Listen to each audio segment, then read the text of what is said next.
नमस्कार साथियों, मैं आज अति महत्वपूर्ण सेशन के साथ आपके सामने पुनः उपस्थित हुआ हूं ताकि आने वाला एग्जाम में आपको अधिक से अधिक मदद मिल सके।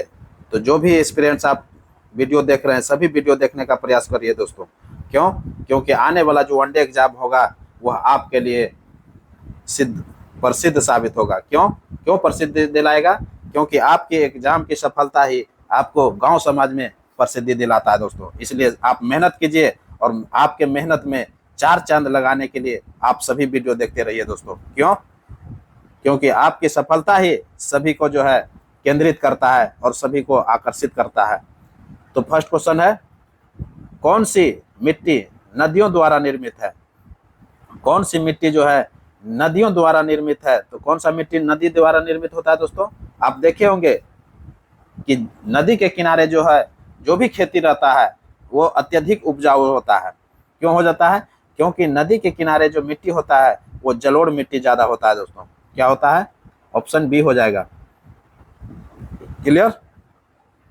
नेक्स्ट क्वेश्चन है, दक्षिण अफ्रीका का पार्लियामेंट स्थित है। दक्षिण अफ्रीका का पार्लियामेंट स्थित है दोस्तों। तो दक्षिण अफ्रीका का जो पार्लियामेंट है वो कहां पर है? केप टाउन में है। ध्यान रखिएगा, कहां पर है? केप टाउन में है। ऑप्शन सी हो जाएगा। नेक्स्ट क्वेश्चन है, दोमट मिट्टी में मिट्टी का कौन सा कण मिलता है?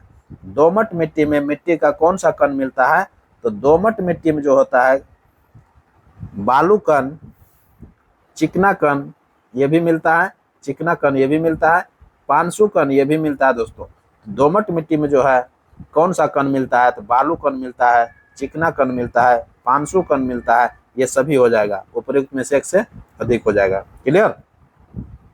नेक्स्ट क्वेश्चन है, नील नदी का वरदान किसे कहते हैं? नील नदी का वरदान किसे कहते हैं? तो नील नदी का जो वरदान है दोस्तों वो मिस्र को कहा जाता है। किसको कहा जाता है? मिस्र को कहा जाता है। ऑप्शन क्या हो जाएगा? बी हो जाएगा। नेक्स्ट क्वेश्चन है, भारत में किस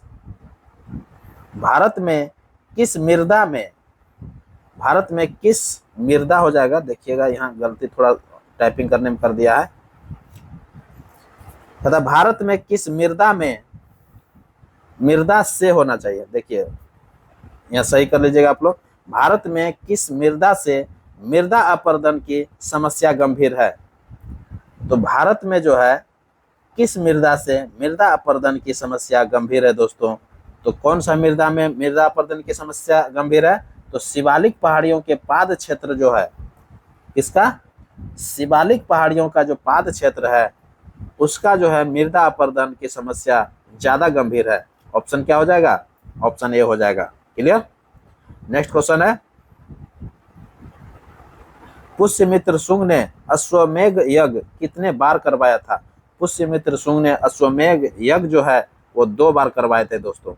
कितने बार करवाए थे?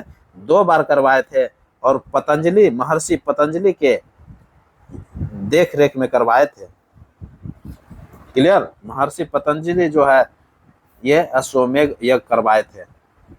तो पुष्यमित्र शुंग ने अश्वमेध यज्ञ जो है 2 बार करवाए और महर्षि पतंजलि के सहयोग से करवाए थे। क्लियर हो गया होगा। नेक्स्ट क्वेश्चन है, बैक्टीरिया के विद्रोह का नेतृत्व किसने किया था? बैक्टीरिया के विद्रोह का नेतृत्व किसने किया था? तो बैक्टीरिया का जो विद्रोह का नेतृत्व किसने किया था दोस्तों? तो डियोडोटस ने प्रथम ने किया था। किसने किया था? डियोडोटस प्रथम ने किया था। ऑप्शन सी हो जाएगा। बैक्टीरिया का विद्रोह का नेतृत्व किसने किया था? तो डियोडोटस प्रथम ने किया था। क्लियर हो गया होगा। नेक्स्ट क्वेश्चन है, सेल्यूकस निकेटर द्वारा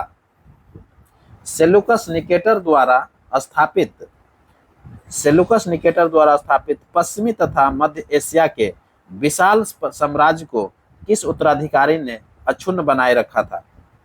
कहता है कि सेल्यूकस निकेटर द्वारा जो स्थापित पश्चिमी तथा मध्य एशिया का विशाल साम्राज्य था, किस उत्तराधिकारी ने अक्षुण्ण बनाए रखा था? तो कौन सा उत्तराधिकारी था? तो एंटियोकस प्रथम थे। कौन थे? एंटियोकस प्रथम थे, अर्थात ऑप्शन सी हो जाएगा। क्लियर हो गया होगा। नेक्स्ट क्वेश्चन है, जैन मुनियों के लिए उदयगिरी के पहाड़ी में गुफा का निर्माण किसने करवाया था? जैन मुनियों के लिए उदयगिरी के पहाड़ी में, ये उदयगिरी का जो पहाड़ी है दोस्तों, ये उड़ीसा में पड़ता है। जैन मुनियों के लिए उदयगिरी के पहाड़ी में गुफा का निर्माण किसने करवाया था? तो खारवेल ने करवाया था। किसने करवाया था? खारवेल ने करवाया था। और खारवेल जो थे ये हाथी गुफा अभिलेख से संबंधित है दोस्तों। और खारवेल जो है ये कलिंग नरेश खारवेल है, जो कि जैन धर्म के अनुयायी थे। क्लियर। नेक्स्ट क्वेश्चन, निम्न में से कौन सा कथन सत्य है? एक एक कथन का चर्चा करेंगे। भारत में सबसे पहले सोने के सिक्के हिंद यूनानी ने चलाए थे। बिल्कुल सभी लोग जानते हैं कि भारत में जो सबसे पहले सोना का सिक्का चलाया था वो हिंद यूनानियों ने चलाया था दोस्तों। ऑप्शन एक सही है। ऑप्शन दूसरा जो है, गुप्त शासकों ने सर्वाधिक सोने के सिक्के जारी किए थे। तो बिल्कुल ये जो है गुप्त शासक जो है सर्वाधिक सोने के सिक्के जारी किए थे, ये भी सच है दोस्तों। और तीसरा ऑप्शन जो है, सर्वाधिक शुद्ध सोना का सिक्का कुषाणों ने जारी किए थे। ये बिल्कुल जो है तीसरा ऑप्शन भी सही है, सर्वाधिक शुद्ध सोना का सिक्का कुषाणों ने जारी किया था। अर्थात ये तीनों क्वेश्चन जो है, तीन इंपॉर्टेंट क्वेश्चन हो जाता है और तीनों जो है एग्जाम में बारी बारी से पूछता है दोस्तों, इसलिए बहुत ही इंपॉर्टेंट क्वेश्चन हो जाता है। इसलिए ध्यान में आप लोग रखिएगा और एक क्वेश्चन ही आपको सफलता तक लेके जाता है दोस्तों। तो ऑप्शन क्या हो जाएगा? उपर्युक्त में से एक से अधिक हो जाएगा। नेक्स्ट क्वेश्चन, आयुर्वेद का विख्यात विद्वान राजवैद्य चरक किसके दरबार में रहते थे? आयुर्वेद का जो विख्यात विद्वान थे दोस्तों, किसका थे? आयुर्वेद का विख्यात विद्वान राजवैद्य चरक जो है किसके दरबार में रहते थे? तो राजवैद्य चरक जो थे वो कनिष्क के दरबार में रहते थे। ऑप्शन क्या हो जाएगा? ऑप्शन बी हो जाएगा, कनिष्क। क्लियर। कनिष्क के दरबार में और भी लोग थे। कौन कौन थे? पार्श्व थे, अश्वघोष थे, वसुमित्र जिसको बोलते हैं, नागा अर्जुन, चरक, मथारा, ये लोग जो है कनिष्क के दरबार में क्या थे? शोभा बढ़ा रहे थे। क्लियर। और अशोक के दरबार में जो है एकमात्र व्यक्ति का नाम हम लोग जानते हैं। क्या व्यक्ति था? तो डियाचस करके ग्रीक व्यक्ति था दोस्तों। क्लियर। क्या करके नाम था उसका? डियाचस करके एक ग्रीक व्यक्ति थे, यूनान के व्यक्ति थे। और विक्रमादित्य का अगर चर्चा करेंगे तो विक्रमादित्य में जो है 9 रत्नों का जो है एक मंडली था, जिसको नवरत्न के नाम से जानते हैं। और 9 विद्वानों का वह मंडली था। तो 9 विद्वान कौन कौन थे? धन्वंतरी थे, छपनक थे, अमर सिंह, शंकु, कालिदास, खटकपारा, बेताल भट्ट, भारुच्ची और बारामिहिर थे दोस्तों। ये 9 विद्वान जो थे, ये 9 विद्वान जो है नवरत्न कहलाते थे, विक्रमादित्य के दरबार में शोभा देते थे। तो विक्रमादित्य कौन थे? तो चंद्रगुप्त द्वितीय को विख्यात विक्रमादित्य के नाम से प्रसिद्ध हुआ था। क्लियर। नेक्स्ट क्वेश्चन देख लेते हैं। किस महासागर में डायोमेंटिना स्थित है? किस महासागर में डायोमेंटिना स्थित है? तो किस महासागर में है? तो ये हिंद महासागर में पड़ता है दोस्तों। डायोमेंटिना जो है कहाँ पड़ता है? हिंद महासागर में पड़ता है। क्लियर। और हिंद महासागर का जो सबसे गहरा गर्त अगर पूछा जाए तो जावा गर्त होता है। तो ऑप्शन क्या हो जाएगा? ऑप्शन एक हो जाएगा। नेक्स्ट क्वेश्चन है, एमनेस्टी इंटरनेशनल का मुख्यालय कहाँ है? बहुत इंपॉर्टेंट क्वेश्चन है। एमनेस्टी इंटरनेशनल का मुख्यालय कहाँ है? तो एमनेस्टी इंटरनेशनल का मुख्यालय लंदन में है। कहाँ है? लंदन में है, जो कि इंग्लैंड में पड़ता है। क्लियर हो गया होगा। और एमनेस्टी इंटरनेशनल जो है क्या है? ये मानवाधिकार आयोग है दोस्तों। क्या है? मानवाधिकार आयोग है। क्लियर। नेक्स्ट क्वेश्चन है, अजरबैजान की राजधानी बाकू जो है किस सागर के किनारे स्थित है? अजरबैजान की राजधानी बाकू जो है किस सागर के किनारे स्थित है? तो कैस्पियन सागर के किनारे स्थित है दोस्तों। क्लियर। तो आंसर क्या हो जाएगा? ऑप्शन सी हो जाएगा। नेक्स्ट क्वेश्चन है, बीसीसीआई ने बीसीसीआई ने भारतीय पुरुष क्रिकेट टीम का नया मुख्य कोच किसे नियुक्त किया है? बीसीसीआई ने भारतीय पुरुष क्रिकेट टीम का नया मुख्य कोच किसको नियुक्त किया है? हाल ही में आप सुने होंगे कि T20 वर्ल्ड कप हुआ था, जिसमें राहुल द्रविड़ जो है मुख्य कोच की भूमिका में थे और उन्होंने T20 वर्ल्ड कप अपने नाम किया और वह संन्यास ले लिया। तो राहुल द्रविड़ के स्थान पर किनको जो है भारतीय पुरुष क्रिकेट टीम का नया कोच नियुक्त किया है? तो गौतम गंभीर को किया है दोस्तों। ऑप्शन बी हो जाएगा, गौतम गंभीर को किया है। तो गौतम गंभीर किसका स्थान लेंगे? राहुल द्रविड़ का स्थान लेंगे। क्लियर। नेक्स्ट क्वेश्चन है, सातवाहनों की राजधानी कुछ समय तक कहाँ रहा था? सातवाहनों की राजधानी जो है कुछ समय तक कहाँ रहा था? सातवाहनों की राजधानी सभी लोग जानते हैं कि कहाँ था? प्रतिष्ठान में था। और सातवाहनों की राजधानी कुछ समय के लिए जो रहा था वो धान्य कटक में रहा था। कहाँ रहा था?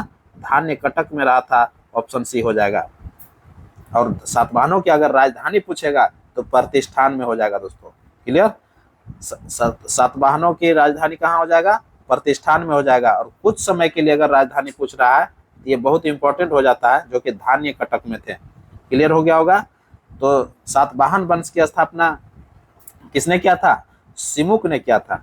सातवाहन वंश की स्थापना किसने किया था? सिमुक ने किया था। क्लियर हो गया होगा। नेक्स्ट क्वेश्चन की ओर बढ़ते हैं। अशोक ने अपने क्षेत्र में सामाजिक समस्याओं को हल करने के लिए किसे नियुक्त किया था? अशोक ने अपने क्षेत्र में सामाजिक समस्याओं को हल करने के लिए किसे नियुक्त किया था? तो धम्म महापात्र का नियुक्त किया था दोस्तों। ऑप्शन क्या हो जाएगा? ऑप्शन सी हो जाएगा, धम्म महापात्र का नियुक्त किया था। नेक्स्ट क्वेश्चन है, मेघा अस्तिनिज ने अपनी पुस्तक इंडिका में भारतीय समाज को कितने वर्गों में विभाजित किया था? देखिए बहुत इंपॉर्टेंट क्वेश्चन हो जाता है। मेघा अस्तिनिज ने अपनी पुस्तक इंडिका में भारतीय समाज को कितने वर्गों में बांटा था? तो 7 वर्गों में बांटा था दोस्तों। कितने वर्गों में बांटा था? 7 वर्गों में बांटा था। ये बहुत इंपॉर्टेंट क्वेश्चन हो जाता है। नेक्स्ट क्वेश्चन है, हर्षवर्धन का जो साम्राज्य चल रहा था, हर्ष साम्राज्य में पुलिस कर्मियों को क्या कहा जाता था? पुलिस कर्मियों को जो है चाट या भाट कहा जाता था। क्या कहा जाता था? चाट या भाट। बहुत इंपॉर्टेंट है। चाट या भाट जो है हर्षवर्धन के साम्राज्य में पुलिस कर्मियों को कहा जाता था। तो ऑप्शन क्या हो जाएगा? ऑप्शन ए हो जाएगा, चाट या भाट। देखिए यहाँ थोड़ा सा आप लोग सही कर लीजिएगा, या है ये थोड़ा टाइपिंग करने में मिस्टेक कर दिया है। तो हर्षवर्धन के साम्राज्य में पुलिस कर्मियों को क्या कहा जाता था? चाट या भाट कहा जाता था। नेक्स्ट क्वेश्चन है, यूनानियों द्वारा किस मौर्य शासक को ओमित्र घात हो जाएगा दोस्तों। देखिए घाट लिख दिया है, सुधार कर लीजिएगा आप लोग। क्या है? ओमित्र घात है। तो यूनानियों द्वारा किस मौर्य शासक को ओमित्र घात कहा जाता था? तो ओमित्र घात का जो संज्ञा दिया था, किसको दिया था दोस्तों? तो बिंदुसार को दिया था। किसको दिया था? बिंदुसार को दिया था। ऑप्शन क्या हो जाएगा? ऑप्शन बी हो जाएगा। बिंदुसार के बारे में जानते हैं आप लोग। बिंदुसार जो थे चंद्रगुप्त मौर्य का क्या था? उत्तराधिकारी था। क्लियर। जो कि अशोक का पिताजी थे। नेक्स्ट क्वेश्चन देख लेते हैं। पंडरंग जो है किसका सेनापति था? पंडरंग जो थे किसका सेनापति थे? तो पंडरंग के बारे में, जो पंडरंग सेनापति थे वो विजयादित्य तृतीय का था। किसका था? विजयादित्य तृतीय का था। ऑप्शन ए हो जाएगा। नेक्स्ट क्वेश्चन देखते हैं। किस क्षेत्र में राहुल सांकृत्यायन 1920 के असहयोग आंदोलन में सक्रिय थे? किस क्षेत्र में राहुल सांकृत्यायन जो थे 1920 का जो असहयोग आंदोलन चल रहा था उसमें सक्रिय थे? तो कहां पर सक्रिय थे? तो छपरा में सक्रिय थे दोस्तों। कहां पर थे? छपरा में थे। ऑप्शन ए हो जाएगा। नेक्स्ट क्वेश्चन है, चौरी चौरा कांड कि वास्तविक तिथि क्या थी। देखिए वास्तविक तिथि, क्वेश्चन घुमा के पूछा दोस्तों, और क्वेश्चन इस तरह से पूछता है कि आप फंस जाइए। कहता है कि चौरी चौरा कांड जो है कि वास्तविक तिथि क्या थी, तो 4 फरवरी 1922 के दिन घटा था दोस्तों। 4 फरवरी 1922 के दिन घटा था चौरी चौरा हत्याकांड। चौरी चौरा कांड जो हुआ था ये गोरखपुर जनपद में हुआ था, उत्तर प्रदेश में पड़ता है, ये गोरखपुर जनपद में हुआ था, गोरखपुर उत्तर प्रदेश में पड़ता है। और चौरी चौरा जो कांड हुआ था, इसी कांड से क्षुब्ध होकर के महात्मा गांधी ने असहयोग आंदोलन को स्थगित करने का प्रस्ताव पारित किया था। और 12 फरवरी को, कब, 12 फरवरी 1922 ईस्वी को दिन जो बारदोली में जो है कांग्रेस का अधिवेशन हुआ, कांग्रेस का जो है कार्यकारी कमेटी का बैठक हुआ, उसी में जो है क्या किए, वो असहयोग आंदोलन को स्थगित कर दिए। तो क्लियर हो गया होगा। तो असहयोग आंदोलन को जो स्थगित किए थे, तो बहुत लोगों ने इसका क्या किया, आलोचना भी गांधी जी को किया था। क्लियर हो गया होगा। आप सुने होंगे कि डॉक्टर मुंजे ने क्या किया था, निंदा प्रस्ताव पारित कर दिया था इनके खिलाफ, गांधी जी के खिलाफ। वो सहयोग आंदोलन का जब वो वापस लिया था तो ये किए थे, निंदा प्रस्ताव पारित किए थे डॉक्टर मुंजे ने। क्लियर। तो नेक्स्ट क्वेश्चन की ओर दौड़ते हैं। नेक्स्ट क्वेश्चन है, असहयोग आंदोलन के दौरान विदेशी वस्त्रों के लिए जलाए जाने पर किसने महात्मा गांधी को लिखा कि यह निष्ठुर बर्बादी है। यह निष्ठुर बर्बादी है दोस्तों, ये बहुत ही इंपॉर्टेंट पॉइंट हो जाता है। कह रहा है कि असहयोग आंदोलन के दौरान विदेशी वस्त्रों के लिए जलाए जाने पर किसने महात्मा गांधी को लिखा कि यह जो है निष्ठुर बर्बादी है। तो किसने लिखा था, रविंद्रनाथ टैगोर ने लिखा था। रविंद्रनाथ टैगोर जो है असहयोग आंदोलन के विरोध में यह कहा था कि यह जो है निष्ठुर बर्बादी है। क्यों? क्योंकि जो है भारतीय विदेशी कपड़े को जो है क्या कर रहे थे, जला रहे थे। क्लियर हो गया होगा। नेक्स्ट क्वेश्चन की ओर दौड़ते हैं। भारत में पहला पनबिजली है दोस्तों, ये पनबिजली थोड़ा कर लीजिएगा आप लोग। भारत में पहला पनबिजली शक्ति केंद्र आरंभ हुआ। भारत में पहला जो है पनबिजली शक्ति केंद्र जो है आरंभ हुआ था, वो कहाँ हुआ था, तो शिव समुद्रम कर्नाटक में हुआ था, 1902 ईस्वी में हुआ था। क्लियर। पनबिजली शक्ति केंद्र कहाँ आरंभ हुआ था, शिव समुद्रम में हुआ था, जो कि कर्नाटक में पड़ता है, 1902 ईस्वी में हुआ था। क्लियर। नेक्स्ट क्वेश्चन है, पोखरण द्वितीय परीक्षण कब किया गया था। पोखरण द्वितीय परीक्षण जो हुआ था, ये बहुत इंपॉर्टेंट क्वेश्चन हो जाता है दोस्तों।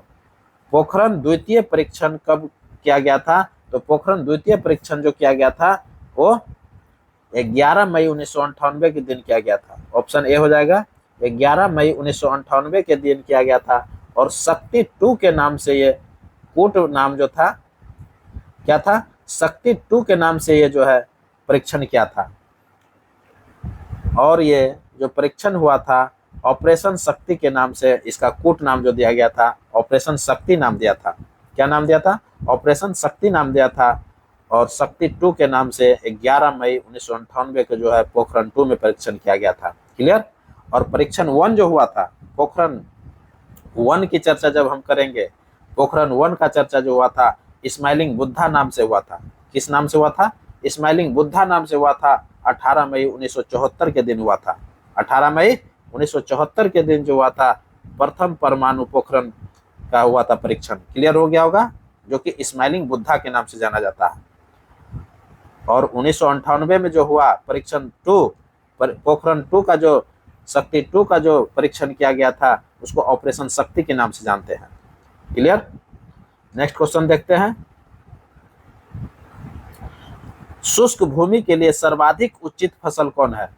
शुष्क भूमि के लिए सर्वाधिक उचित फसल कौन है, तो शुष्क भूमि के लिए जो सर्वाधिक उचित फसल है दोस्तों, वो मूंगफली है। क्या है, मूंगफली है। और मूंगफली जो है सर्वाधिक मात्रा में कहाँ होता है, सभी लोग जानते हैं कि गुजरात में होता है। मूंगफली का सर्वाधिक मात्रा में जो उत्पादन होता है कहाँ होता है, गुजरात में होता है। ये भी ध्यान रखिएगा दोस्तों। नेक्स्ट क्वेश्चन देखते हैं। सत्यार्थ प्रकाश की रचना किसने किया? सत्यार्थ प्रकाश की रचना किसने किया? तो सत्यार्थ प्रकाश का जो रचना किया था दयानंद सरस्वती ने किया था। स्वामी दयानंद सरस्वती ने किया था। ऑप्शन सी हो जाएगा। स्वामी दयानंद सरस्वती जो थे आर्य समाज की स्थापना 1875 ईस्वी में मुंबई में किया था। बम्बई में 1875 ईस्वी में आर्य समाज की स्थापना दयानंद सरस्वती ने किया था। और दयानंद सरस्वती ने वेदों की ओर लौटो का नारा दिया था दोस्तों। मुख्य नारा जो दयानंद सरस्वती का था वो क्या था? वेदों की ओर लौटो। क्लियर हो गया होगा। जो कि सत्यार्थ प्रकाश का रचना किया था। नेक्स्ट क्वेश्चन की ओर, और ये अंतिम क्वेश्चन रहेगा। कह रहा है कि अलाउद्दीन के आक्रमण के समय देवगिरी के शासक कौन थे? अलाउद्दीन का जब आक्रमण चल रहा था, अलाउद्दीन खिलजी बोलिए इसको, अलाउद्दीन खिलजी का जब आक्रमण चल रहा था तो उस समय का था कि देवगिरी का शासक कौन था? तो देवगिरी का शासक जो थे वो रामचंद्र देव थे दोस्तों। क्या थे?